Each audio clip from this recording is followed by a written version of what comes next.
Hello, नमस्कार, आदाब, सत श्री अकाल टू यू ऑल। और मैं विनती स्वागत करता हूँ आप सब लोगों का हमारे इस नए इनिशिएटिव में, जिसमें आज हम अपने चैप्टर 2A यानी कि किंगडम मोनेरा को ही आगे बढ़ाएंगे। और उसमें आज हम क्या बात करने वाले हैं वो देखते हैं एक बार। आज हम जो बात करेंगे that is about archaebacteria. So far what we have finished so far is the eubacteria. ठीक है, तो मैं आपको स्टार्टिंग से थोड़ा बता देता हूँ एक बार। इसमें अगर हम देखें तो अभी तक जो हमने बातें की हैं उसमें क्या है, सबसे पहली जो चीज़ है उसमें हमने डिवीज़न किया था। तो किंगडम मोनेरा हमने स्टार्ट किया था, जिसमें हमने कुछ जनरल फीचर्स देखे, उनका डिवीज़न किया था। तो यू बैक्टीरिया जिसके बारे में हम बात कर चुके हैं दैट इज़ मॉडर्न बैक्टीरिया। ठीक है, तो जो हम कॉमनली बैक्टीरिया जो टर्म यूज़ करते हैं एक्चुअली वो उसका मतलब है यू बैक्टीरिया। ठीक है, तो जब भी हम बैक्टीरिया बोलेंगे तो it means we are talking about eubacteria. ठीक है, and in particular if we'll talk about any kind of bacteria like archaebacteria, then we will have to use the particular term that is archaebacteria. ठीक है, if we are talking about cyanobacteria then we'll use the term cyanobacteria or blue green algae. ठीक है, लेकिन we can conversely और alternatively use the term bacteria and you bacteria. ठीक है, you bacteria के बारे में हम सारी चीज़ें बात कर चुके हैं। अब हमें जो बात करनी है आर्की बैक्टीरिया, साइनोबैक्टीरिया, माइकोप्लाज्मा। ठीक है, तो बैक्टीरिया के जनरल फीचर्स हमने देख लिए थे, उसका स्ट्रक्चर हमने देख लिया था, उसके कंपोनेंट्स हमने देख लिए थे। ठीक है, उसके कंपोनेंट्स के क्या क्या फंक्शंस हैं और उनका क्या नेचर है, क्या स्ट्रक्चर है, वो सब देख लिया था। प्लाज्मा मेम्ब्रेन, साइटोप्लाज्म, मेसोसोम, ये सब चीज़ों के बारे में हम बहुत ही डिटेल में बात कर चुके हैं। शेप के बारे में हम बात कर चुके थे, डिफरेंट डिफरेंट शेप्स के जो हैं बैक्टीरियाज होते हैं और इन डिफरेंट शेप्स के बैक्टीरिया के हमने देख भी लिया था। ठीक है, सबकी जो है with their structures and their types. After that we also talk about the types of bacteria on the basis of flagella. ठीक है, और फिर हमने इसका फ्लैजेला का स्ट्रक्चर भी अच्छे से देख लिया था, समझ लिया था। ग्राम स्टेनिंग के आधार पर जो types of bacteria, gram positive, gram negative, वो भी हमने बात कर ली थी। आफ्टर द रेस्पिरेशन के बारे में बात कर ली थी, न्यूट्रिशन, रिप्रोडक्शन, ये सब चीज़ों के बारे में हम बात डिटेल में कर चुके थे। ठीक है, and what after that then we also talked about economic importance of eubacteria और बैक्टीरिया। ठीक है, हार्मफुल एक्टिविटीज़ के बारे में बात कर ली थी। And now we are going to start a new topic that is archaebacteria. Archaebacteria, they are the most primitive and most ancient bacteria living on planet earth. They are typically a prokaryote pk means prokaryote. ठीक है, so typically prokaryote. Typical prokaryote का क्या मतलब है, general हम जो features के बारे में हमने किंगडम मोनेरा के बारे में बात की थी, या क्योंकि ये यूनिसेलुलर प्रोकैरियोटिक ऑर्गेनिजम्स का एक किंगडम है। तो टिपिकल प्रोकैरियोट का मतलब क्या है कि जिसके पास प्रिमिटिव न्यूक्लियस हो, जिसके पास सेल ऑर्गेनेलीज ना हो, जिसका cell wall that is made up of peptidoglycan. ठीक है ना, ये सब चीज़ें हों, autotrophic heterotrophic mode of nutrition हो, तो ये सब जो चीज़ें जिनके पास होंगी उसको हम टिपिकल प्रोकैरियोट बोलेंगे। तो इसके पास भी ऐसी कुछ चीज़ें हैं जिसकी वजह से, ऐसे कुछ फीचर्स हैं, ऐसे कुछ कैरेक्टरिस्टिक्स हैं जिसकी वजह से हम इसे टिपिकल प्रोकैरियोट बोल रहे हैं। देख लीजिए, कोई भी मेम्ब्रेन बाउंड ऑर्गेनली यानी कि endoplasmic reticulum, Golgi apparatus, mitochondria, ऐसा कोई भी स्ट्रक्चर इनके पास नहीं है। और न्यूक्लियस भी नहीं है, इंस्टीड न्यूक्लियोइड, ये न्यूक्लियस गलती से होगा, न्यूक्लियोइड होएगा, न्यूक्लियोइड। ठीक है ना, and then can survive in extreme conditions में सर्वाइव कर सकते हैं। और लाइसोसाइम नाम का जो एंजाइम है वो भी इन्हें अफेक्ट नहीं करता है। किस तरह से एक्सट्रीम कंडीशंस में सर्वाइव करते हैं और किस तरह से जो एंजाइम है वो इन्हें अफेक्ट नहीं कर रहा है, लाइसोजाइम, उसका रीज़न हम देखेंगे। सेल मेम्ब्रेन जो इनकी यानी कि plasma membrane that is made up of monolayer है यहाँ पर। ठीक है ना, ये आप ध्यान रखेंगे, मोनोलेयर है। आगे जब हम बात करेंगे लिपिड बाइलेयर के बारे में बात करेंगे, लेकिन यहाँ पर मोनोलेयर है, ब्रांच चेन लिपिड्स की। सेल वॉल जो है वो प्रोटीन और नॉन सेलुलोसिक पॉलीसेक्राइड से बना हुआ है। और सूडो म्यूरिन भी प्रेजेंट होता है कुछ मिथेनोजेंस में। ठीक है ना, तो टाइप्स ऑफ आर्कीबैक्टीरिया जब हम पढ़ेंगे तो उसमें मिथेनोजेंस, थर्मोएसिडोफाइल्स और हेलोफाइल्स के बारे, तो उनमें से एक कैटेगरी इनकी है मिथेनोजेंस यानी कि मिथेन प्रोड्यूसिंग आर्कीबैक्टीरिया। तो सूडोम्यूरिन, ये सूडोम्यूरिन क्या होता है पहले इसके बारे में देख लेते हैं, बाद में आगे बढ़ेंगे। यहाँ देखिए ग्लूकोज का स्ट्रक्चर जरूर देखिए पहले आप। सबसे पहले ग्लूकोज का जब स्ट्रक्चर देखेंगे, जो साइक्लिक स्ट्रक्चर है, then you will come to know about pseudomurein. यहाँ देखिए, तो ये नंबर 1 कार्बन है, 1 कार्बन, 2 3 4 5 6, तो 6 कार्बन का होता है glucose C6H12O6, that is the chemical formula. ठीक है, सो अब ये देखिए, ये बीटा डी ग्लूकोज है। बीटा डी ग्लूकोज और अल्फा डी ग्लूकोज में क्या फ़र्क होता है, तो यहाँ पर जो हाइड्रोक्सिल ग्रुप है, ठीक है ना, वो ऊपर की तरफ होता है और यहाँ पर हाइड्रोक्सिल ग्रुप नीचे की तरफ होता है। तो ये अल्फा ग्लूकोज हो जाता है जहाँ नीचे की तरफ होता है कार्बन से, और जहाँ पर 1 नंबर कार्बन पर ऊपर वो बीटा ग्लूकोज हो जाता है। ठीक है, ये बात समझ में आ गई। अब इसी ग्लूकोज में अगर हम नंबर 2 कार्बन पर यहाँ पर अगर यहाँ पर इसको जो है यहाँ पर हम क्या करें, सबसे पहले तो जो है एसिटाइल ग्रुप ऐड कर दें। सबसे पहले तो अमीन ग्रुप ऐड करें। यहाँ पर ये देखिए अमीन ग्रुप हमने ऐड किया, ठीक है ना, तो हम इसको क्या बोलेंगे, ग्लूकोस अमीन। ठीक है, लेकिन वहीं हम इसके साथ साथ एसिटाइल CH3 ग्रुप भी हम अगर ऐड कर दें, ठीक है ना, तो हम इसको क्या बोलेंगे, एन एसिटाइल ग्लूकोस अमीन, क्योंकि एन से अटैच्ड एसिटाइल, तो एन एसिटाइल ग्लूकोस अमीन। ये बात समझ में आ गई। ठीक है, एन एसिटाइल ग्लूकोस अमीन के साथ यहाँ पर हम इसमें अगर यहाँ पर म्यूरामिक एसिड भी ऐड कर दें, ठीक है ना, नंबर 4 कार्बन पर यहाँ पर, ठीक है, तो क्या होगा, तो ये होगा कि ये बन जाएगा एन एसिटाइल म्यूरामिक एसिड। और एन एसिटाइल ग्लूकोसमीन और एन एसिटाइल म्यूरामिक एसिड यानी कि नैग और नैम जब बीटा 1,4 ग्लाइकोसिडिक लिंकेज बनाते हैं, बीटा 1,4, ठीक है ना, यहाँ पर ये 1 और यहाँ पर ये 4, ये दोनों जब बॉन्ड बना लेंगे ना आपस में, ग्लाइकोसिडिक बॉन्ड, तो ये बन जाएगा पेप्टिडोग्लाइकन या फिर म्यूरिन, जो कि एक हेट्रोपोलीसेकेराइड है, ठीक है। होमोपोलीसेकेराइड्स वो होते हैं जो सिर्फ एक ही तरह के ग्लूकोज से बनते हैं, एक ही तरह के कार्बोहाइड्रेट मोनोसेकेराइड यूनिट से, जैसे स्टार्च है तो ग्लूकोज से ही बनता है, सेलुलोज अगेन ग्लूकोज से ही बनता है, ठीक है। इसी तरह से अगर बात करें ग्लाइकोजन अगेन ग्लूकोज से, तो वो होमोपोलीसेकेराइड्स है। वहीं अगर हम बात करें पेप्टिडोग्लाइकन्स के बारे में या प्रोटियोग्लाइकन्स के बारे में, जिनमें एक नॉन कार्बोहाइड्रेट यूनिट्स भी आ जाते हैं, तो हम उन्हें हेटेरोपोलीसेकेराइड्स बोलते हैं। तो हेटेरोपोलीसेकेराइड में म्यूरिन या पेप्टिडोग्लाइकन भी आ जाता है, ठीक है। ये बात समझ में आ गई।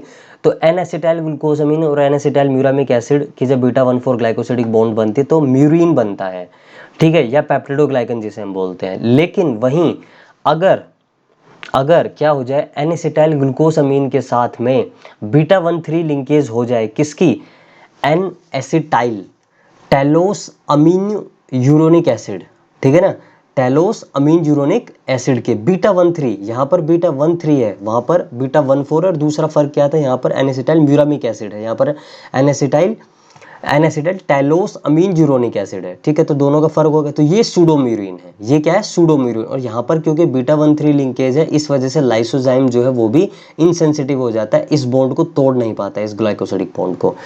Get it. तो यही बात हमने यहाँ पर करनी थी, ठीक है। तो ये बात मेरे हिसाब से अब आपको समझ में आ गई होगी। तो मिथेनोजेंस में सूडोम्यूरिन ये होता है। अब ये क्या कैसे मदद करता है उसके बारे में देखते हैं, ठीक है। नाउ दो ब्रॉड कैटेगरी में हम इनको बांट देते हैं, एक obligate methanogens, obligate anaerobes.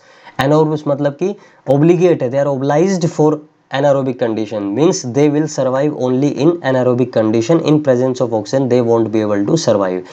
So example is methanogens, methane producing archaebacteria. Is that clear? इसमें अगर आप एग्जाम्पल बताना चाहे तो मिथेनोबैक्टीरियम, मिथेनोकोकस, ठीक है ना। अगर आपसे मान लीजिए वो स्पेशली अगर मेथेनोजेंस में भी एग्जांपल पूछ ले तो एक कॉमन टर्म हमने यूज़ कर दी, लेकिन अगर साइंटिफिक टर्म हम यूज़ करें, साइंटिफिक नाम बताने जीनस के, तो मिथेनोबैक्टीरियम या मिथेनोकोकस आप बोल सकते हैं, ठीक है। ओके, फैकल्टेटिव एनारोब मतलब क्या है कि they are aerobic. Facultative anaerobes का मतलब क्या है, दे आर एरोबिक, ये एरोबिक है, लेकिन ये साथ साथ में क्या है, ये जो है एनारोबिक कंडीशंस में भी सर्वाइव कर सकते हैं, जैसे thermo acidophiles and halophiles. Thermo acidophiles का मतलब क्या है, थर्मो यानी कि thermal temperature, acido acidic conditions, phile का मतलब होता है लवर, तो ये हाई टेम्परेचर के भी लवर है और एसिडिक कंडीशंस के भी लवर है। मतलब ये उस कंडीशन में भी, हाई टेम्परेचर में भी सर्वाइव कर सकते हैं और एसिडिक कंडीशंस में भी सर्वाइव कर, कितनी ही एसिडिक कंडीशंस क्यों ना हो, ठीक है। हेलोफाइल्स का मतलब क्या है, सॉल्ट लवर, ठीक है ना, यानी कि कितनी ही सॉल्टी कंडीशन क्यों ना हो, दे can survive in that condition. Ancient living fossils हम इन्हें बोलते हैं। एंशिएंट लिविंग फॉसिल्स हम इन्हें क्यों बोलते हैं, क्योंकि ये देखिए फॉसिल्स क्या होते हैं, ठीक है ना। फॉसिल्स आपको पता है ठीक है ना। लेकिन ये लिविंग फॉसिल्स हैं, ये लिविंग फॉसिल्स हैं, तो लिविंग मतलब ये दे आर स्टिल अलाइव, ठीक है, क्योंकि देखिए ये अर्लीस्ट फॉर्म ऑफ लाइफ को रिप्रेजेंट करते हैं। जब लाइफ ओरिजिनेट हो रही थी तो उस टाइम पर माना जाता है कि सबसे ज़्यादा पहले यही आर्कीबैक्टीरिया जो है वहाँ पर सर्वाइव कर पा रहे थे। तो इन्होंने ही जो है सोलर रेडिएशन को एब्जॉर्ब करने का एक्सपेरिमेंट किया। ये ही जो ऐसे ऑर्गेनिजम्स थे प्लेनेट अर्थ पर उस टाइम पर जब ऑक्सीजन नहीं थी, जब ये एनारोबिकली कंफर्टेबली सर्वाइव कर पा रहे थे।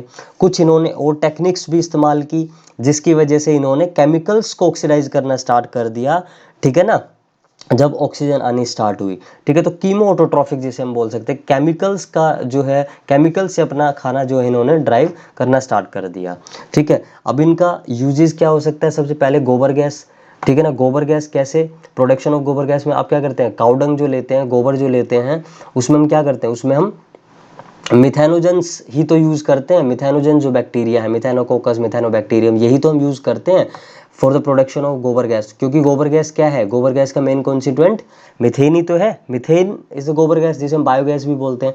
एंड ऑल्सो रूमिनेंट्स जो होते हैं, रूमिनेंट्स का मतलब क्या होता है, जो कैटल्स हैं जैसे काउ, बफेलो, ये सब रूमिनेंट्स है। क्यों है रूमिनेंट, क्योंकि इनका जो एब्डोमेन है ना, इनका जो पूरा एब्डोमेन है वो 4 पार्ट्स में डिवाइड होता है। रूमेन, ठीक है ना, रूमेन, इसी तरह से रेटिकुलम, ओमेसम और एबोमेसम, तो 4 पार्ट्स में इनका जो है ये डिवाइड होता है। तो रूमेन यहाँ पर हो, तो इसी रूमेन में जो है ये कुछ आर्कीबैक्टीरिया प्रेजेंट होते हैं, जो कि जब ये सेलुलोज यानी कि घास वगैरह खाते हैं, पेपर वगैरह खाते हैं, तो ये इनका डाइजेस्ट हो जाता है because of the presence of these archaebacteria, ठीक है।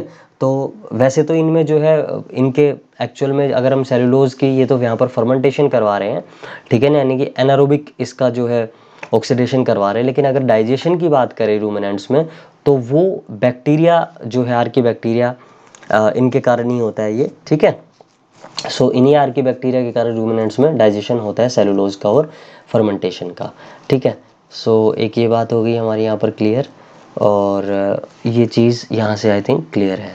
नाउ नेक्स्ट जो चीज़ है यहाँ पर वो क्या है, अब हम तीनों के बारे में बात कर लेते हैं। जो 3 कैटेगरीज हैं आर्कीबैक्टीरिया की, पहली क्या है, मेथेनोजेंस, फिर क्या है हेलोफाइल्स, एंड फिर क्या है थर्मोएसिडोफाइल्स। तो मिथेनोजेंस दे आर एनारोब्स यानी कि एनारोबिक कंडीशन में सर्वाइव करते हैं। ऑटोट्रॉफिक, लेकिन ऑटोट्रॉफिक भी कैसे हैं, डिकम्पोजिशन से जो है ये अपना खाना डिराइव करते हैं, ठीक है, डिकम्पोजिशन करते हैं, ठीक है।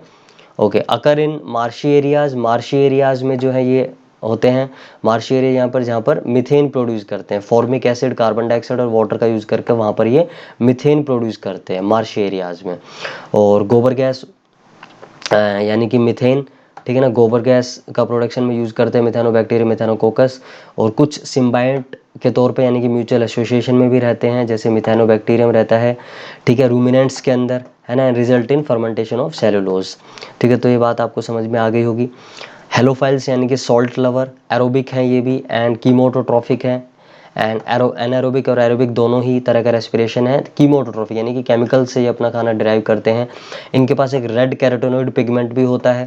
कैरोटेनॉइड के बारे में अभी हम बताएंगे आपको डिटेल से, ठीक है। For protection against solar radiation, solar radiation से अपने आप को प्रोटेक्ट कर लेते हैं इस रेड कैरोटेनॉइड पिगमेंट से। ये हाई साल्ट कॉन्सेंट्रेशन में सर्वाइव करते हैं। Presence of special lipids in the cell membrane, ठीक है ना। और सेल मेम्ब्रेन जो ये हाई साल्ट कंसंट्रेशन में सर्वाइव कर पा रहे हैं, इसका जो रीज़न है वो ये है कि स्पेशल लिपिड्स होते हैं इनके सेल मेम्ब्रेन में, साथ में म्यूसिलेज कवरिंग होती है। और म्यूसिलेज क्या होता है, म्यूसिलेज मैं आपको पहले ही बता चुका हूँ। म्यूसिलेज क्या होता है, एक तरह का पॉलीसेक्राइड होता है, ठीक है ना, एक तरह का पॉलीसेक्राइड होता है जो कि विस्कस फॉर्म में होता है। पॉलीसेक्राइड होता है जो कि विस्कस फॉर्म में होता है, ठीक है। तो ये आपका क्या है, ये आपका क्या है, यहाँ तक हमने जो बात की है। और हाई इंटरनल सॉल्ट कंटेंट यानी कि इनके अंदर जो सॉल्ट कंटेंट होता है वो भी बहुत ज़्यादा होता है, जिसकी वजह से ये जो है ईजिली जो है सर्वाइव कर पाते हैं, ईजिली जो है सर्वाइव कर पाते हैं, ठीक है। तो एक ये चीज़ हो गई।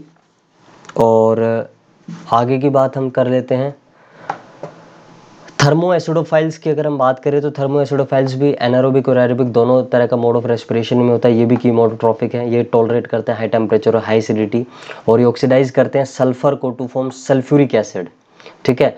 और ये जो टॉलरेट करने की जो इनके अंदर एबिलिटी है ये इस वजह से है क्योंकि एक तो इनके पास ब्रांच्ड लिपिड होते हैं, इनके सेल मेम्ब्रेन यानी कि इनकी प्लाज्मा मेम्ब्रेन में ब्रांच्ड लिपिड्स होते हैं जिसकी वजह से इनकी प्रोटेक्शन हो जाती है। और साथ में स्पेशल रेजिस्टेंट एंजाइम भी होते हैं जो कि कैपेबल होते हैं एसिडिक एनवायरनमेंट में, ठीक है। तो ये चीज़ हो गई है इनकी। और जैसे मैंने आपको मिथेनोजेंस के केस में बताया था, सूडोम्यूरिन होता है इनके सेल वॉल में, जिसकी वजह से क्या होता है जो कि लाइसोजाइम भी इनको अफेक्ट नहीं कर पाता है, ठीक है। और एक चीज़ यहाँ पर और देखने को मिलती है, एक चीज़ यहाँ पर और देखने को मिलती है, और वो क्या है, वो ये है कि इनके पास जो है, जैसे मैंने आपको बताया सूडोम्यूरामिक एसिड जो है मिथेनोजेंस के केस में भी होता है। और एक इनके पास जो है स्पेशल इन थर्मोफाइल और एसिडोफाइल्स के पास क्या होता है, एक स्पेशल जो है, जैसे मान लीजिए ये इनकी प्लाज्मा मेम्ब्रेन है, ठीक है, ये इनकी प्लाज्मा मेम्ब्रेन है, इसके ऊपर जो है इनका क्या होता है, कुछ एस प्रोटीन्स होते हैं, सरफेस प्रोटीन जो इनकी प्रोटेक्शन करते हैं इस तरह के एनवायरनमेंट में, ठीक है। ये एस प्रोटीन या सरफेस प्रोटीन्स होते हैं, ये इनकी प्लाज्मा मेम्ब्रेन है, ठीक है। तो ये कुछ चीज़ें हैं जो आपको ध्यान रखनी है इन तीनों के केस में। इसमें इतना ही था, ठीक है। आगे अभी हम बात करेंगे, अगला जो हमारा टॉपिक है दैट इज़ अबाउट माइकोप्लाज्मा, ठीक है। तो इतनी बात होगी, माइकोप्लाज्मा के बारे में हम डिटेल से बात करते हैं अब। सो माइकोप्लाज्मा को मोलिक्यूल्स भी बोलते हैं और पीपीएलओ भी बोलते हैं, प्लूरो न्यूमोनोलाइक ऑर्गेनिजम्स भी बोलते हैं, पीपीएलओ, ठीक है ना, पीपीएलओ, ठीक है, प्लूरो न्यूमोनोलाइक न्यूमोनिया मोनिया एन आएगा यहाँ पर, Moniya like organism, smallest living organism है ये, ठीक है। अगर क्वेश्चन आ जाता है कि smallest living organism without cell wall तो यही है, ठीक है। 0.1 से 0.15 micrometre, they do not have cell wall, है ना। और इसलिए क्या होते हैं, प्लियोमॉर्फिक होते हैं। ये प्लियोमॉर्फिक मतलब सेल वॉल क्योंकि रिजिडिटी प्रोवाइड करता है ना, लेकिन सेल वॉल नहीं है, इस वजह से they can change their shape, ठीक है। तो डिफरेंट डिफरेंट शेप में ये डिफरेंट शेप जो है अटेन कर सकते हैं, that's why they we can call them pleomorphic. कोई अदर सेल ऑर्गेनेली इनके अंदर नहीं होती है। सिंगल डीएनए ड्यूप्लेक्स होता है जो कि नेकेड होता है, क्यों, क्योंकि हिस्टोन नाम का जो प्रोटीन्स होते हैं वो बाइंड नहीं होते हैं इनके डीएनए के साथ। डीएनए के साथ जो है ना वो हिस्टोन प्रोटीन्स बाइंड हो जाते हैं, और हिस्टोन प्रोटीन जब बाइंड होते हैं न्यूक्लियोसोम नाम का स्ट्रक्चर बन जाता है, ठीक है। और न्यूक्लियोसोम से फिर जो है क्रोमेटिन थ्रेड लाइक स्ट्रक्चर बन जाता है, और जब ये थ्रेड लाइक स्ट्रक्चर जो है कंडेंस्ड हो जाता है, ठीक है ना, जब ये क्रोमोसोम की शेप ले लेते हैं। ये मैं अपने केस में बात कर रहा हूँ, यूकैरियोटिक के केस में बात कर रहा हूँ। यहाँ पर तो सिंगल डीएनए ड्यूप्लेक्स है जो कि जो है नेकेड होता है, ठीक है ना, क्योंकि यहाँ पर स्टोन प्रोटीन है। 70s राइबोसोम है, राइबोसोम जो होते हैं 70s 80s दो तरह के होते हैं, तो प्रोकैरियोट्स में जनरली 70s ही होते हैं। न्यूट्रिशन, हिटोट्रॉफिक मोड ऑफ न्यूट्रिशन है, कुछ सेप्रोट्रॉफिक होते हैं यानी कि डेड डिकेइंग ऑर्गेनिक मैटर पर फीड करते हैं, लेकिन ज़्यादातर पैरासिटिक होते हैं। पैरासिटिक क्यों होते हैं, क्योंकि ये अपने लिए क्या करते हैं, कुछ जो रिक्वायर्ड जो ग्रोथ फैक्टर्स होते हैं ना वो अपने लिए सिंथेसाइज नहीं कर पाते हैं, इस वजह से क्या हो जाते हैं, ये पैरासिटिक हो जाते हैं। तो पैरासिटिक होंगे तो डिजीज भी कोज करेंगे, बिल्कुल करते हैं। जैसे एनिमल्स में प्लूरो न्यूमोनिया लाइक डिजीज ये कोज करते हैं। प्लांट्स में little leaf disease in brinjal, brinjal में जो है जो लीफ का साइज होता है वो कम हो जाता है। नोड इंटरनोड का जो डिफरेंस, नोड और इंटरनोड जो है उनका साइज़ कम हो जाता है, और जो है फ्रूटिंग नहीं होती है, यानी कि कुल मिलाकर हम कह सकते हैं कि प्रोडक्टिविटी और प्रोडक्शन पर इसका इफेक्ट पड़ता है। उसके बाद जो है ह्यूमंस में अगर हम बात करें, एटिपिकल न्यूमोनिया, जो टिपिकल नमूनिया है वो आप जानते हैं वो न्यूमोकोकस जो बैक्टीरिया है उसके द्वारा होता है, लेकिन माइकोप्लाज्मा करेगा तो एटिपिकल नमूनिया करेगा। इसमें न्यूमोनिया और एटिपिकल नमूनिया और टिपिकल नमूनिया में जो है कुछ फ़र्क होते हैं। जो नॉर्मल जो नमूनिया होता है उसमें आपने देखा होगा कि वो वायरस के द्वारा भी होता है, ठीक है, जो कोल्ड होता है जनरली, ठीक है, तो ह्यूमंस में होता है, तो इतना जानने की ज़रूरत नहीं है। माइकोप्लाज्मल यूरिथ्राइटिस भी होता है, इसमें यूरिथ्राइटिस में क्या इन्फ्लेमेशन, यूरिथ्रा जो होता है पार्ट जो होता है यूरिनरी ब्लैडर से आगे यूरिथ्रा, ठीक है ना, तो उसमें क्या होता है इन्फ्लेमेशन हो जाता है in both in case of male and female, तो उसको माइकोप्लाज्मल यूरिथ्राइटिस बोलते हैं, ठीक है। माइकोप्लाज्मा का ये स्ट्रक्चर है, सेल वॉल है नहीं, बाकी ये देख सकते हैं आप डबल ड्यूप्लेक्स डीएनए है, ठीक है, without histone protein, that's why naked, कोई न्यूक्लियस नहीं है, और soluble proteins are there, cellular membrane is there, ribosome 70s। तो ये सब चीज़ें आप यहाँ पर देख सकते हैं। Now will talk about cyanobacteria. Cyanobacteria is also known as blue green algae. क्यों बोलते हैं इसको ब्लू ग्रीन एल्गे, और एल्गे क्या होता है उसके बारे में हम प्लांट्स वाले टॉपिक में बात करेंगे कि एल्गे एक्चुअल में है क्या। क्योंकि यहाँ पर भी हमने देखेंगे किंगडम मोनेरा में भी हमें एल्गे मिला, किंगडम प्रोटिस्टा में देखेंगे वहाँ भी हमें 3 तरह के एल्गे मिलेंगे। हाँ 2-3 तरह के एल्गे, डायटम्स, डायनोफ्लाजिलेट्स वगैरह, वहाँ पर भी हमें एल्गे मिलेंगे, और फिर प्लांट्स में भी हमें एल्गे मिलेंगे।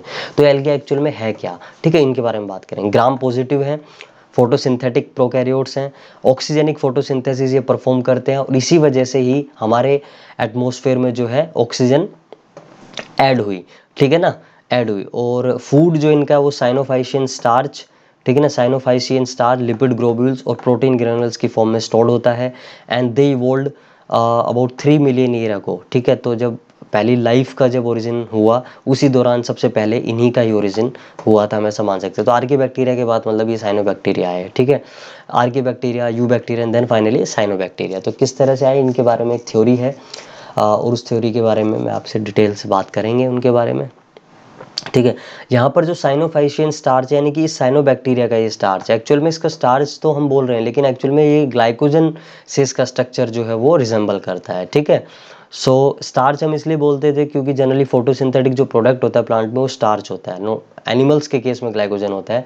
तो ये भी एक तरह का फोटोसिंथेसिस, ये भी ऑब्वियसली फोटोसिंथेसिस कर रहा है, तो इसलिए हमने इसको स्टार्च बोल दिया, ठीक है। तो इसका जो कार्बोहाइड्रेट है वो साइनोफाइशियन स्टार्च कहलाता है। लिपिड ग्लोब्यूल्स यानी कि लिपिड, फैट और प्रोटीन ग्रैनुअल्स, तीनों चीज़ इसके पास हैं।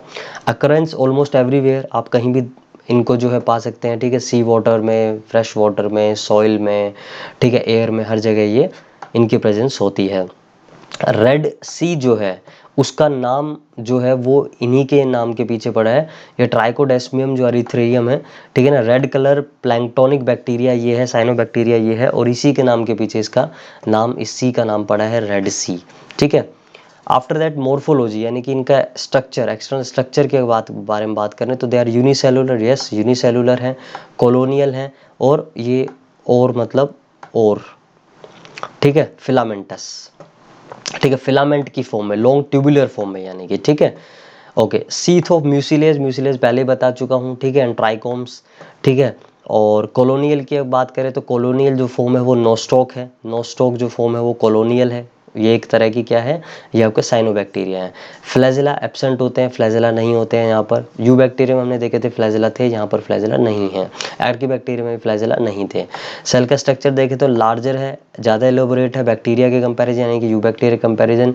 सेल वॉल जो है वो 4 लेयर्ड होता है और पेप्टिडोग्लाइकन से बना होता है। तो 4 लेयर में से सेकंड नंबर की जो लेयर होती है ना, सेकंड वो पेप्टिडोग्लाइकन से बनी होती है, ठीक है। 70s राइबोसोम में, और बाकी सारे ऑर्गेनेलीज, बाकी सारे ऑर्गेनेलीज एब्सेंट होते हैं।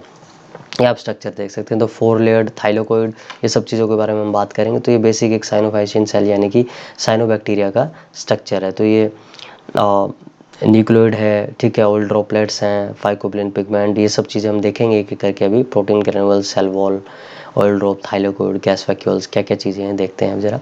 क्रोमोप्लाज्म, क्रोमोप्लाज्म का मतलब ये है यहाँ पर कि जो आउटर पार्ट है ना, यहाँ पर ये वाला जो पार्ट है, ये वाला जो बाहर वाला जो पार्ट है जहाँ पर ये थाइलोकोइड है, ये क्रोमोप्लाज्म है, जिसके अंदर क्या है, थाइलोकोइड, या जिन्हें हम क्रोमेटोफोर्स भी बोलते हैं, ठीक है, क्रोमेटोफोर या थाइलोकोइड। थाइलोकोइड जो मेम्ब्रेन है उसके पास क्या क्या है, क्लोरोफिल ए है, कैरोटीन्स हैं, जेंथोफिल है। अब ये चीज़ें क्या हैं, देखिए मैं आपको एक बात बताता हूँ, जो भी फोटोसिंथेटिक फॉर्म होंगी ना उनके पास कुछ पिगमेंट्स होते हैं, उनके पास कुछ पिगमेंट्स होते हैं। तो एक तो होता है मेन पिगमेंट, ठीक है ना, मेन पिगमेंट जो मेन नेसेसरी पिगमेंट होता है। जैसे अगर हम प्लांट्स की बात करें तो प्लांट्स के पास chlorophyll A B C D E इस तरह के क्लोरोफिल होते हैं। दूसरे होते हैं एसेसरी पिगमेंट जैसे कैरोटिनोइड्स। अब ये जो कैरोटिनोइड्स होते हैं दो तरह के होते हैं, एक होते हैं कैरोटीन और एक होते हैं जेंथोफिल। जो आप ऑरेंज कलर की जो क्या देखते हैं, कैरेट्स देखते हैं, वो because of the presence of these carotenes, ठीक है। जो एक तरह का कैरोटीन होता है लाइकोपीन, जो रेड चिली होता है, रेड जो टोमेटो होता है, वो किस वजह से हो जाता है, वो लाइकोपीन नाम के कैरोटीन की वजह से होता है, ठीक है। तो कैरोटीन और जेंथोफिल ये दोनों क्या हैं, ये दोनों ही क्या हैं, ये कैरेटिनोइड्स हैं। तो दूसरा जो पिगमेंट होगा वो जनरली क्या होगा, कैरेटिनोइड, ठीक है। इनके बारे में बहुत डिटेल से बात करेंगे जब हम बात करेंगे प्लांट फिजियोलॉजी के बारे में। और तीसरा जो पिगमेंट है, ठीक है ना, यानी कि ये तो हो गया मेन पिगमेंट, ठीक है, क्लोरोफिल तो हो गया मेन पिगमेंट। क्लोरोफिल के बाद जो एसेसरी पिगमेंट्स है जो मदद करते हैं क्लोरोफिल के in the process of photosynthesis, उसमें पहला हो गया कैरोटीनॉइड, और कैरोटीनॉइड हो गए दो तरह का, कैरोटीन्स और ज़ैंथोफिल। कैरोटीन जैसे लाइकोपीन, ज़ैंथोफिल यानी कि फ्यूकोजेंथिन। और तीसरा जो है वो है फाइकोबिलिन, वो भी यहाँ पर है, फाइकोबिलिन भी यहाँ पर है। तो देखिए यहाँ पर तीनों तरह के एसेसरी पिगमेंट है और एक जो मेन पिगमेंट होना चाहिए क्लोरोफिल है वो भी यहाँ पर प्रेजेंट है ब्लू ग्रीन एल्गे में, ठीक है। यू बैक्टीरिया जब हमने बात की थी, ठीक है ना, ब्लू ग्रीन एल्गे की यहाँ पर बात होगी ना, ठीक है। तो कुछ हमने बैक्टीरिया, यू बैक्टीरिया की बात करें तो हमने बोला था कि कुछ बैक्टीरिया वहाँ पर भी फोटोसिंथेसिस कर रहे हैं, लेकिन वो अनऑक्सीजेनिक फोटोसिंथेसिस कर रहे हैं क्योंकि उनके पास क्लोरोफिल ए और ये सब पिगमेंट नहीं थे, उनके पास सिर्फ बैक्टीरियो क्लोरोफिल और बैक्टीरियो वेडिन नाम के दो पिगमेंट थे, जिसकी वजह से वो अनऑक्सीजेनिक फोटोसिंथेसिस कर रहे थे, ठीक है। और वो क्यों अनऑक्सीजनिक फोटोसिंथेसिस, क्योंकि उनका जो प्रोटॉन डोनर था ना वो वाटर नहीं था, वो हाइड्रोजन सल्फाइड था, ठीक है। तो वहाँ पर भी ऑटोट्रोफिक तो वो थे, लेकिन वो किस तरह से थे वो आपने डिफरेंस अब जान लिया ब्लू ग्रीन एल्गे और यू बैक्टीरिया के बारे में, ठीक है।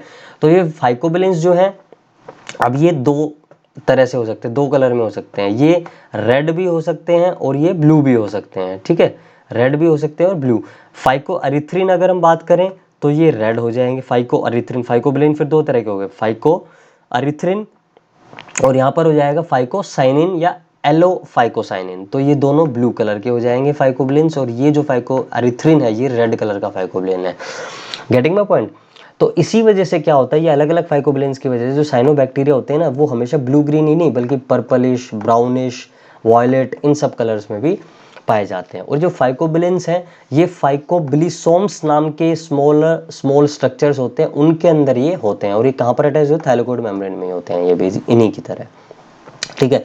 डीएनए जैसा कि मैं पहले बताया सर्कुलर डबल स्टैंडर्ड होता है सेंट्रोप्लाज्म में, यानी कि ये जो बीच का जो स्ट्रक्चर है ना, बीच का यहाँ पर ये जो साइटोप्लाज्म है ये सेंट्रोप्लाज्म, और आउटर पेरिफेरी वाला जो है वो आपका क्रोमोप्लाज्म था जहाँ पर थाइलाकोइड थे, ठीक है। ये बात समझ में आ गई। और which is equal to 1 eukaryotic chromosome known as nucleoid, तो डीएनए को हम न्यूक्लियोइड बोल देते हैं। प्लाज्मिड बिल्कुल प्रेजेंट होते हैं यहाँ पर। लैमेलासोम्स ये भी जो है कुछ सर्कुलर सेमी सर्कुलर ग्रुप होते हैं जो कि प्लाज्मा मेम्ब्रेन को अटैच करते हैं न्यूक्लियोइड के साथ, ठीक है। यू बैक्टीरिया में हमने देखा था ये काम कौन कर रहा था, मीजोजोम्स कर रहे थे, मीजोजोम्स कर रहे थे अटैचमेंट का काम, ठीक है, ओके। और इंक्लूजन बॉडीज, फिर इंक्लूजन बॉडी मैंने आपको बताया था, इंक्लूजन बॉडीज मैंने आपको बताया नॉन लिविंग स्ट्रक्चर्स होते हैं, और ये तीन तरह के होते हैं, gas vacuoles, inorganic vacuoles and food reserve. तो यहाँ पर जो होते हैं वो दो तरह के होते हैं, फूड रिजर्व भी हैं यहाँ पर जो कि 4 टाइप्स के होते हैं यहाँ पर। अल्फा के अंदर, अल्फा जो आपके इंक्लूजन्स हैं उनके अंदर क्या होगा, उनके अंदर साइनोफाइशियन स्टार्च होगा। बीटा के अंदर क्या होगा, लिपिड ग्रोन्यूल्स होगा, और वोल्यूटिन पॉलीहेड्रल के अंदर होगा रूबिस्को कार्बोक्सिलेज एंजाइम जो होता है फोटोसिंथेसिस में मदद करेगा, ठीक है, ठीक है जी। राइबुलोज कार्बोक्सिलेज एंजाइम होता है ये, ठीक है ना, राइबुलोज बिसफॉस्फेट कार्बोक्सिलेज एंजाइम, ठीक है जी। तो ये एंजाइम होता है इनके अंदर राइबुलोज बिसफॉस्फेट कार्बोक्सिलेज, किसके अंदर, पॉलीहेड्रल बॉडीज के अंदर, इनके अंदर यानी कि। और गैस वैक्यूल्स भी यानी कि दूसरे तरह के इंक्लूजन बॉडीज भी प्रेजेंट होते हैं जिनको हम गैस वैक्यूल बोलते हैं, जो कि बायोन्सी प्रोवाइड करते हैं, क्योंकि वाटर में भी ये प्रेजेंट हो सकते हैं ना साइनोबैक्टीरिया ब्लू ग्रीन एल्गे, तो उसके लिए बायोन्सी ताकि तैर सकें, वो चीज़ बायोन्सी मतलब, ठीक है, ओके। सो ये बात क्लियर हो गई। यहाँ पर हिट्रोसिस्ट, यहाँ पर ये चीज़ जरूरी है। One thing I forgot to add here and that was the actually structure, ठीक है ना, स्ट्रक्चर वो ऐड करना था, लेकिन मैं आपको भी दिखा देता हूँ उसका स्ट्रक्चर, ठीक है। हिट्रोसिस्ट ये क्या है इसके बारे में मैं आपको बता देता हूँ, ठीक है। हिट्रोसिस्ट के बारे में आपको मैं बता देता हूँ। हिट्रोसिस्ट जो होते हैं ना एक तरह के सेल हैं यहाँ पर, देखिए देखिए मैं आपको बताता हूँ अभी, 1 मिनट इसको जरा हम,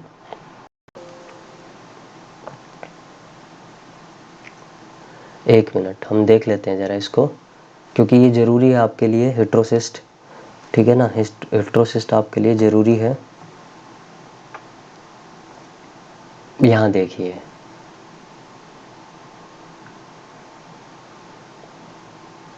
यहाँ देखने की चीज़ है ये नोस्टॉक, ठीक है, जो कि एक तरह का क्या है, साइनोबैक्टीरिया है ये।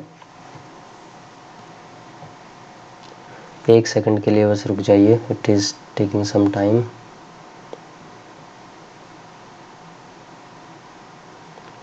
दोबारा ट्राई करते हैं खोलने का, शायद कुछ प्रॉब्लम है इसमें, कोई बात नहीं देख लेते हैं इसको एक बार, क्योंकि तभी आप समझ पाएंगे कि हिट्रोसिस्ट में किस बारे में बात कर रहा हूँ।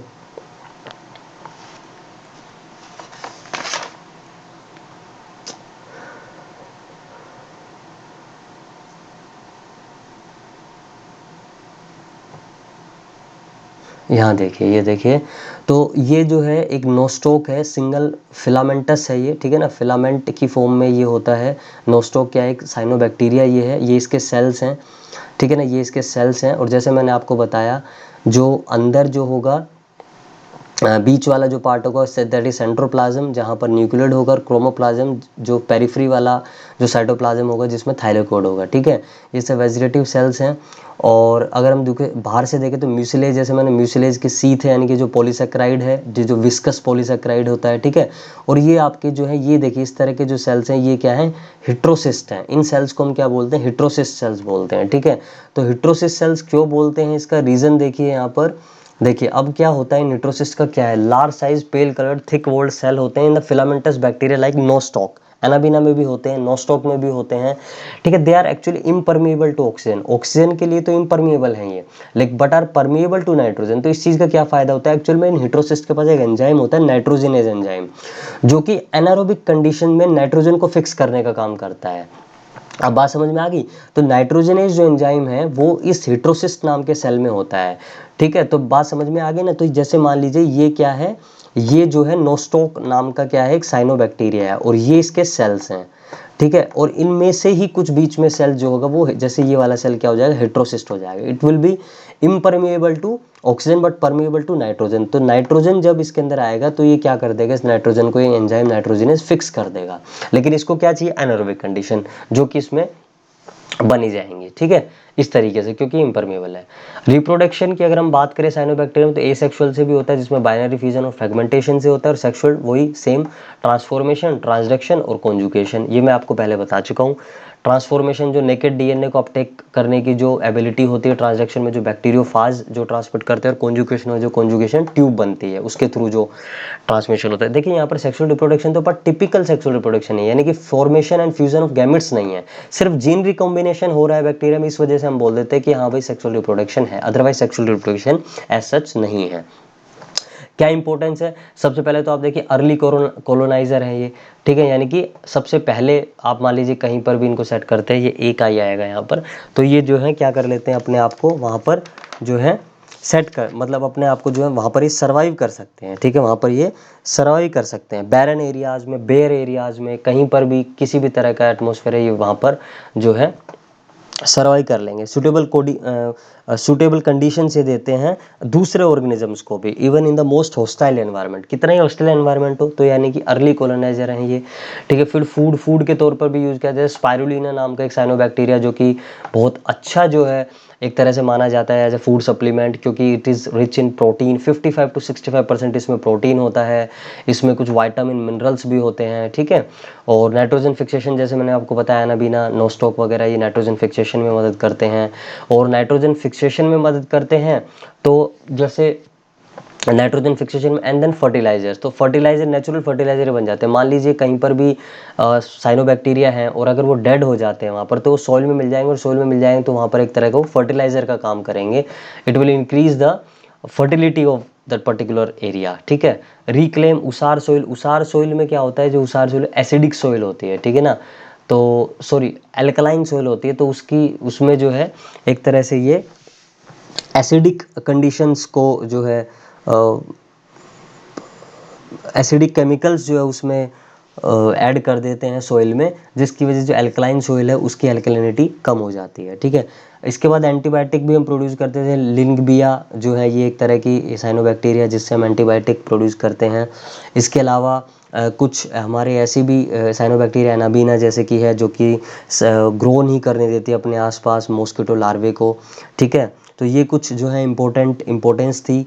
सबसे पहली जैसे मैंने बताया अर्ली कोरोना है, बैरन लैंड और कितने ही होस्टाइल एनवायरनमेंट हो वहाँ पर ये सर्वाइव कर सकते हैं, और दूसरे ऑर्गेनिज्म की भी मदद करते हैं। फूड सप्लीमेंट के तौर पे इनको खाया जा सकता है। नाइट्रोजन फिक्स ये करते हैं। इसके अलावा फर्टिलाइज़र के तौर पे काम करते हैं, ठीक है ना। और उसके अलावा रिक्लेम करने के काम आते हैं साइरसोल, एंटीबायोटिक्स की प्रोडक्शन और ग्रोथ ऑफ मॉस्किटो, ये सब चीज़ों के काम आते हैं हमारे ये बैक्टीरिया। अब बैक्टीरिया और साइनोबैक्टीरिया के कुछ डिफरेंसेस जो आप देख सकते हैं, सब सिंपल है, मैं आपको पहले बता चुका हूँ, ठीक है। आप एक बार इसमें देख लीजिएगा, ठीक है। After that topic comes that is virus. Virus क्या है? देखिए वायरस जो है एक नॉन सेलुलर ऑर्गेनिज्म है। वायरस एक नॉन सेलुलर, यानी कि ना ही तो ये लिविंग है ना ही ये नॉन लिविंग है। क्यों नहीं है लिविंग? क्योंकि कोई पर्टिकुलर सेल, देखिए हमने पहले बताया लिविंग के, जब मैं आपको बता रहा था डेफिनेशन को, मैंने बताया था कि सेल मतलब सेल्फ डिपेंडेंट, सेल्फ कैपेबल वो होना चाहिए, रिप्रोड्यूस करने की उसके अंदर एबिलिटी होना चाहिए, और डार्विनियन एवोल्यूशन को उसको फॉलो करने आना चाहिए। ठीक है, तो ये सब चीज़ें वायरस नहीं करता है, इसलिए हमने इसको नॉन लिविंग माना है। लेकिन लिविंग भी हम इसे कह सकते हैं, मतलब नॉन लिविंग और लिविंग की बाउंड्री पर इसको आ जाते हैं। क्यों नॉन लिविंग भी पूरी तरह नहीं कह सकते? क्योंकि ये भी रिप्रोड्यूस करता है by using the host machinery. ठीक है, तो ये जो वायरस है इसके दो कंपोनेंट्स है। पहला है कैप्सिड, जो कि एक प्रोटीन से बना होता है, प्रोटीन सब यूनिट से बना होता है, जिनको हम बोलते हैं कैप्सोमियर। ठीक है, तो ये जो कैप्सिड है ये हेलिकल हो सकता है, इस तरह की फॉर्म का हो सकता है, और पॉलीहेड्रल हो सकता है, ऐसा भी हो सकता है एक कैप्सिड। ठीक है, और दूसरी जो इनमें चीज़ होती है वो क्या होता है? जेनेटिक मटेरियल, जिसको हम न्यूक्लियोइड बोलते हैं, जो कि आरएनए भी होता है कुछ वायरसेस में, जिनको हम रिट्रोवायरस बोलते हैं। ज़्यादातर जो प्लांट वायरस आपको मिलेंगे वो जो है आरएनए होगा उनके अंदर, उनका जेनेटिक मटेरियल, और कुछ के अंदर जो है डीएनए होता है। एनिमल जो वायरस होंगे मोस्टली उनके अंदर क्या होता है? DNA as a genetic material होता है। Term virus was given by Pasteur, Louis Pasteur, and that means venom, और इवानोवस्की ने इनकी डिस्कवरी की थी। ठीक है ना, 1892 में। और बिजरीनैक ने जो है इनको आइसोलेट किया था सबसे पहले tobacco mosaic virus infected plant से। ठीक है जी, और स्टेनले ने जो सबसे पहले इनको क्रिस्टलाइज किया था 1935 में। और they are known as obligate parasite because they can survive in the host.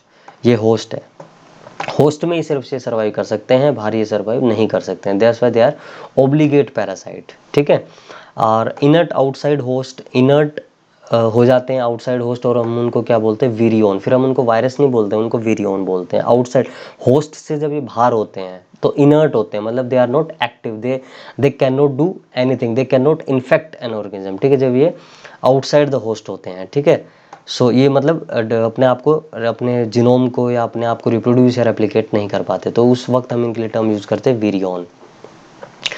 अब यहाँ पर एक और स्ट्रक्चर होता है इनका एनवलप। देखिए यहाँ पर जो हमने देखा है पॉलीहेड्रल जो है कैप्सिड, देख ले यहाँ पर बीच में, यहाँ पर इनका इसके अंदर डीएनए है, और ये जो ट्राइंगुलर हैं ये इसके कैप्सोमियर्स हैं। ठीक है, बाहर अगर हम देखें तो ये एनवलप आपको दिख रहा होगा, तो ये एनवलप जो है इसके ऊपर कुछ एनवलप प्रोटीन्स हैं। ठीक है ना, तो ये एनवलप पे जो एनवलप प्रोटीन्स हैं ये अलग अलग काम आते हैं। जैसे सबसे इंपॉर्टेंट काम तो क्या होता है? जो ये प्रोटीन्स हैं, जो स्पाइक्स हैं, ये काम करते हैं एडेशन में, यानी कि जब ये होस्ट की बॉडी के अंदर एंटर करते हैं तो वहाँ पर उनके जो उनके सेल्स पर रिसेप्टर होते हैं वहाँ पर ये स्पाइक जाकर बाइंड कर जाते हैं, जिसकी वजह से ये पूरा वायरस वहाँ पर जो है बाइंड कर जाता है। और ये आप देख सकते हैं, ये जो मैंने आपको दिखाया जो है ये वाला कैप्सिड जो हम बात कर रहे थे, हेलिकल कैप्सिड। ठीक है ना, ये हेलिकल कैप्सिड हो गया, और ये आपका पॉलीहेड्रल कैप्सिड हो गया। ठीक है, ओके। नाउ विरोइड क्या है? विरोइड जो है वो एक नेकेड और इन्फेक्शियस जेनेटिक मटेरियल है, जो कि आरएनए होता है। ठीक है ना, आरएनए जो है अगर वो नेकेड और इन्फेक्शियस है तो हम उसको विरोइड बोलेंगे। डाइनर ने ये टर्म जो है वो दी थी, और ही only isolated single stranded RNA that was circular and they are also disease causing, लेकिन ये सिर्फ प्लांट्स में ही डिजीज करते हैं। फिर प्रियोन्स क्या है? प्रियोन जो प्रोटीन पार्ट जो होता है जो कि इन्फेक्शियस होता है उसको हम प्रियोन्स बोलते हैं। ये एक इम्पोर्टेंट चीज़ है। लाइकन्स, मैंने आपको बताया कि जो ये ब्लू ग्रीन एल्गा होता है ये सिम्बायंट के फॉर्म में भी रहता है, तो लाइकन्स के फॉर्म में रहता है विद द फंजाई माइकोबायोंट। ठीक है, तो यहाँ पर माइकोबायोंट बोलेंगे फंजाई पार्टनर को, और फाइकोबायोंट बोलेंगे एल्गे को। और एल्गे कौन सा? ब्लू ग्रीन एल्गे है, and used as pollution indicator के तौर पर। जहाँ पर लाइकन्स होंगे वहाँ पर मतलब क्या है कि पोल्यूशन नहीं है, और जहाँ पर लाइकन्स नहीं होंगे वहाँ पर पोल्यूशन होगा। ठीक है, तो ये एक चीज़ थी। और फिर ये डिफरेंस है वायरस और विरोइड के बीच में। यहाँ पर मैंने ये न्यूक्लियोप्रोटीन पार्टिकल है, ये आरएनए पार्टिकल है। यहाँ पर न्यूक्लिक एसिड, डीएनए, आरएनए दोनों हो सकता है, ये सिर्फ आरएनए ही होगा। प्रोटीन कवरिंग यहाँ पर हो सकती है ना। यहाँ पर प्रोटीन कोट एब्सेंट होगी। यहाँ पर वायरस लार्ज साइज़ का होता है, ये स्मॉलर साइज़ का होता है। और यहाँ पर ये infect all type of organisms, ये लेकिन प्लांट्स को इन्फेक्ट करता है। ठीक है, तो ये कुछ चीज़ें बेसिक चीज़ें थी जो मैंने आपको बताई। और यहाँ पर हमारा ये चैप्टर नंबर 2A यानी कि किंगडम मोनेरा फिनिश होता है। नेक्स्ट जो हमारा टॉपिक होगा that will be kingdom fungi. So till then bye, take care, thank you very much.